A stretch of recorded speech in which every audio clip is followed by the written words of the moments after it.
Anna, and we have a third part of our Suitcase album tutorial.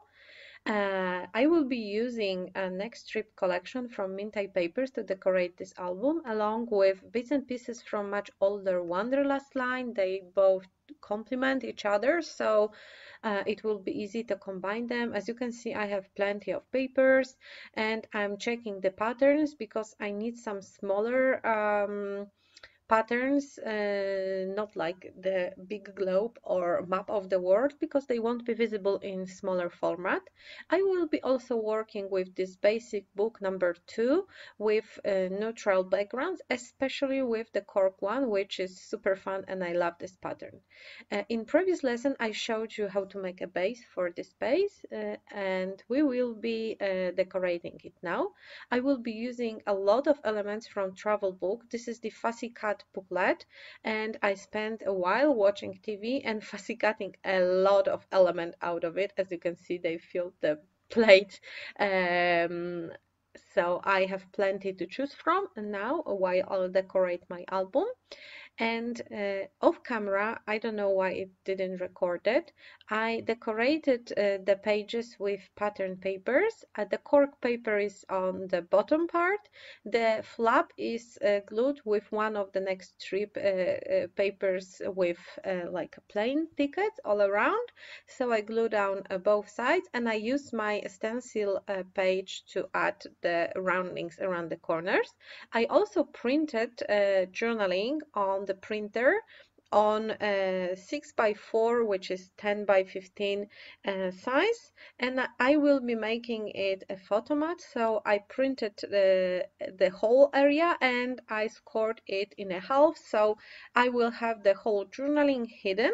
So not everyone who will be browsing the album will be able to read it, and this is what I usually ask people who work for my albums, not to read the journaling if this is not like, you know, family.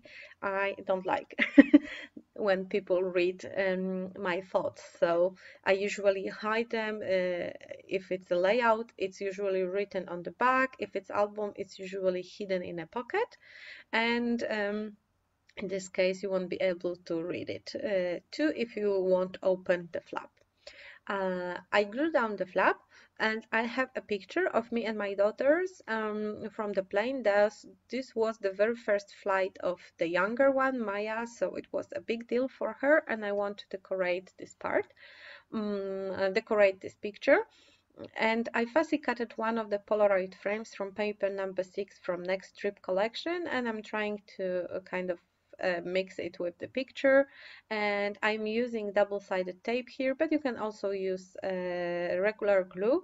But I do not recommend using liquid glue for pictures, especially the ones you print on your home printer, because the acid in the glue may kind of interact with the ink.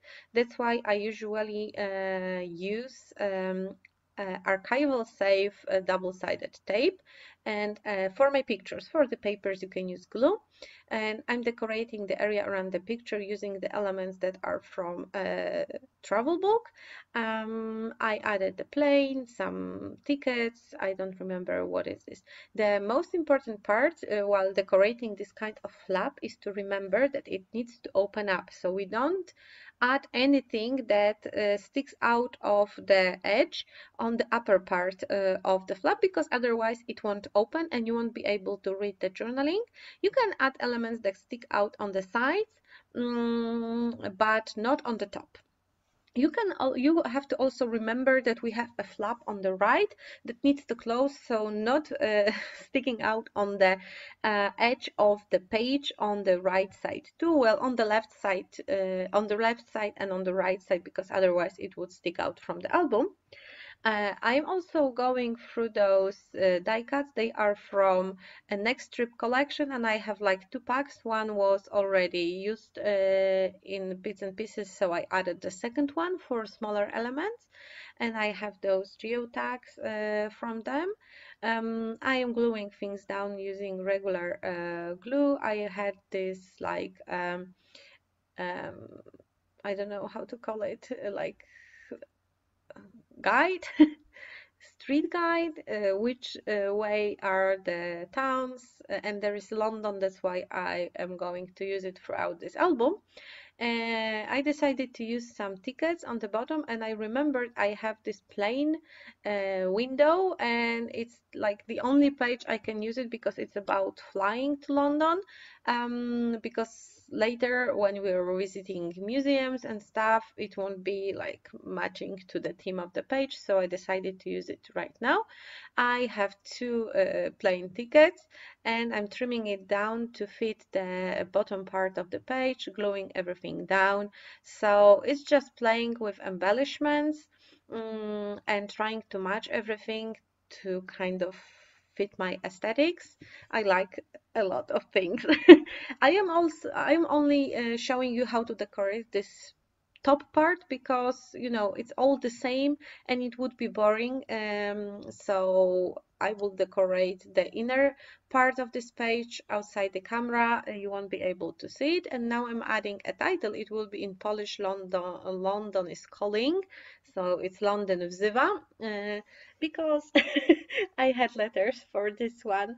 As I said in the first walkthrough video, I am mixing Polish and English language here because sometimes it was easier for me to use Polish, sometimes it was easier and shorter to use English. It doesn't bother me, I speak in both languages, so it's just for my home purposes, so no one will tell, well, it's stupid that you cannot use only one language.